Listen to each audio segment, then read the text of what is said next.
ಮಾಡ್ತೀರಿ. Thank you Mandya.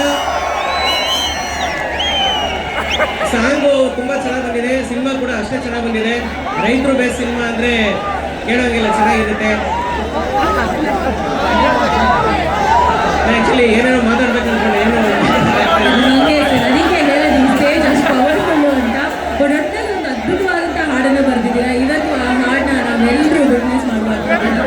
So very ಸುಮ್ಮನೆ ಸ್ವಲ್ಪ ಹೊತ್ತಿನಲ್ಲಿ ರಿಲೀಸ್ ಮಾಡ್ತಾ ಇದ್ದೀವಿ. ಸದ್ಯದಲ್ಲಿ ಸಾಂಗ್ ರಿಲೀಸ್ ಆಗುತ್ತೆ, ಎಲ್ಲರೂ ಕೂಡ ಅದನ್ನ ಆರೈಸ್ಬೇಕು ಅಂತ ಹೇಳ್ತೀನಿ. ಮತ್ತೆ ಇನ್ನೊಂದೇನೆಂದ್ರೆ, ನಾನು ಓದಿದ್ದೀನಿ ME ಸ್ಕೂಲಲ್ಲಿ, ಮತ್ತೆ MBA ವರೆಗೂ ಓದಿದ್ದು PS ಕಾಲೇಜಲ್ಲಿ. ರೈತರ ದಿನಾಚರಣೆ ಶುಭಾಶಯಗಳನ್ನ ಕೋರ್ತಾ ನನ್ನ ತಲೆಗೆ ಅಕ್ಷರಗಳನ್ನ ಬಿತ್ತನೆ ಮಾಡಿದಂಥ ನನ್ನ ಗುರುಗಳಿಗೆ ಈ ಸಾಂಗ್ನ ನಾನು ಅರ್ಪಣೆ ಮಾಡ್ತಾ ಇದ್ದೀನಿ. ನನ್ನ ME ಸ್ಕೂಲ್ ಟೀಚರ್ಗಳಿಗೆ ಮತ್ತು PS ಕಾಲೇಜ್ ಟೀಚರ್ಗಳಿಗೆ ನಾನು ಈ ಸಾಂಗ್ನ ಅರ್ಪಣೆ ಮಾಡ್ತಾ ಇದ್ದೀನಿ. ಥ್ಯಾಂಕ್ ಯು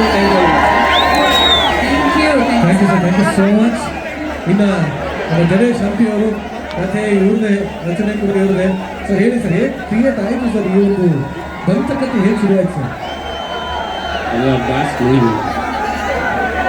ನಿಂತ್ಕೊಂಡ್ರೆ ಈ ಥರದ ಎಷ್ಟೋ ಕಥೆಗಳು ಬರ್ಬೋದು. ಪಾಠ ಯಾವುದು ಏನು ವಿಶೇಷ? ಎಲ್ರಿಗೂ ನಮಸ್ಕಾರ. ರೈತರ ದಿನದ ಶುಭಾಶಯಗಳು. ಇವತ್ತು ರೈತರ ದಿನದ ರೈತರ ಸಾಂಗ್ ರಿಲೀಸ್ ಆಗ್ತಾಯಿದೆ, ಅದು ತುಂಬ ಸಂತೋಷದ ವಿಚಾರ. ಕಾಟೇರ ಮೊದಲನೇದಾಗಿ ನಾವು ಕಾಟೇರ ಲಾಕ್ಡೌನಲ್ಲಿ ನಾವು ಮತ್ತು ತರುಣ್ ಸರ್ ಬರೆದಾಗ ಇದೊಂದು ಪಕ್ಕ ಹಳ್ಳಿ ರೈತನ ಕಥೆ ಆಗಿತ್ತು. ಸೊ ನಾನು ಉತ್ತರ ಕರ್ನಾಟಕ ಭಾಗದವನು, ಅಲ್ಲಿನ ಇನ್ಸಿಡೆಂಟು ಬೇರೆ ಬೇರೆ ಉಳಿದ ಇನ್ಸಿಡೆಂಟ್ಗಳನ್ನ ಹಾಕಿ ಈ ಸಿನಿಮಾ ಬರ್ತೀವಿ. ಇಲ್ಲಿ ಬರೆದಾಗ ನಮಗೆ ತರುಣ್ ಸರ್ಗೆ ಒಂದು ಚಾಲೆಂಜ್ ಅಂದರೆ ಯಾವ ಊರಿನ ಭಾಷೆ ಅದಕ್ಕೆ ಕೂಡುತ್ತೆ ಅನ್ನೋದೊಂದು ವಿಚಾರವಾಗಿತ್ತು.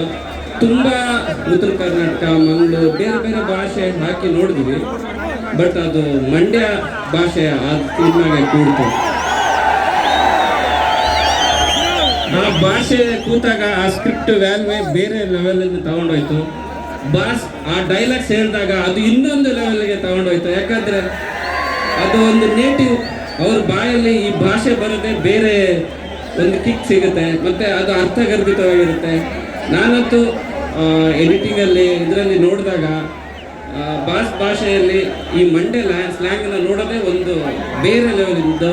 ಸೊ ಈ ಥರ ಒಂದು ಸೊಗಡಿನ ಭಾಷೆ ಇಟ್ಕೊಂಡು ನಾವು ಕಾಟೇರ ಬರ್ತಾಯಿದ್ವಿ, ಎಲ್ಲರೂ ಆಶೀರ್ವದಿಸ್ಬೇಕು. ಮತ್ತು ಇವತ್ತು ನಾನು 3 ಜನ ನೆನೆಸ್ಕೊಳ್ಳೋಕೆ ಇಷ್ಟಪಡ್ತೀನಿ. ಮೊದಲನೇದಾಗಿ ಯಾಕಂದರೆ ಆ 3 ಜನ ಇವತ್ತು ಹೈದರಾಬಾದಲ್ಲಿ